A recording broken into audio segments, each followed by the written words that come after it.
I'm the first negative speaker. Me and my partner believe that California should not adopt a policy for parental consent for women under the age of 18 seeking an abortion. Our three claims are that parental involvement in abortions is an invasion of privacy. Minors should not need an abortion in cases of rape, incest, and abuse. And medical complications may arise if that parental consent is delayed during the time that the minor is pregnant.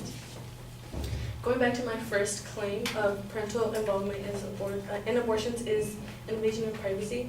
I'm actually going to take this back to the 14th Amendment and in a more specific case, Roe versus Wade, where the Supreme Court ruled that a right of personal privacy exists under the Constitution, and that right includes a woman's decision whether or not to terminate her pregnancy if she does not want to keep the baby.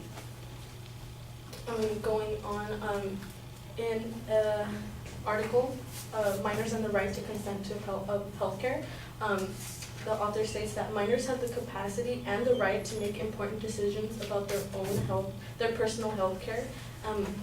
The author also states that lawmakers have generally resisted attempts to impose parental consent or notification requirement to minors' access, to reproductive health care and other sensitive services. So this is saying that minors have like a confidential, like a confidential basis with their doctors to get like reproductive, like contraceptives, condoms, and other sensitive services, like maybe even abortions.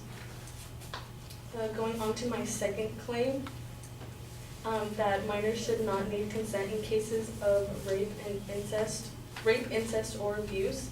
I found like a really large article on is abortion justifiable in cases of rape and incest. It is said that pregnancy caused by rape or incest is the result of a grave injustice, and the victim should not be obliged to carry the fetus to viability regardless of age. So if a minor, say like a 16-year-old, is out with her friends and gets raped by an unknown male, should she have the obligation to carry that life inside of her even if she is a victim of that crime? It is also argued that these tragic cases, the value of the mental health of the woman who becomes pregnant as a result of rape or incest can be safeguarded by abortion. So basically, in essence, what it's saying is that the mental development of that minor is more important for her than to keep that baby inside of her, whereas she would just be reminded of the crime that had been committed towards her.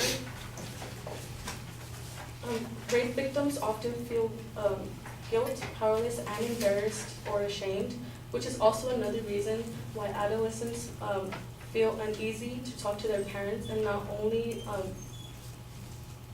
would daughters have to explain the rape, but they would also have to relive it in their mind. And that is a quote from pro-lifers that aren't trying to take into consideration abortion restrictions.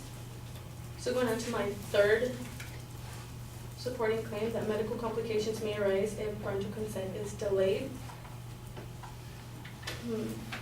Some of the evidence that I have for that is that if a minor waits to get parental consent, it would then it may lead to complications during the abortion, because if the parents do wait and they think about like giving consent towards the abortion, if they do give consent in the end, it may be too late for that minor to even get the abortion.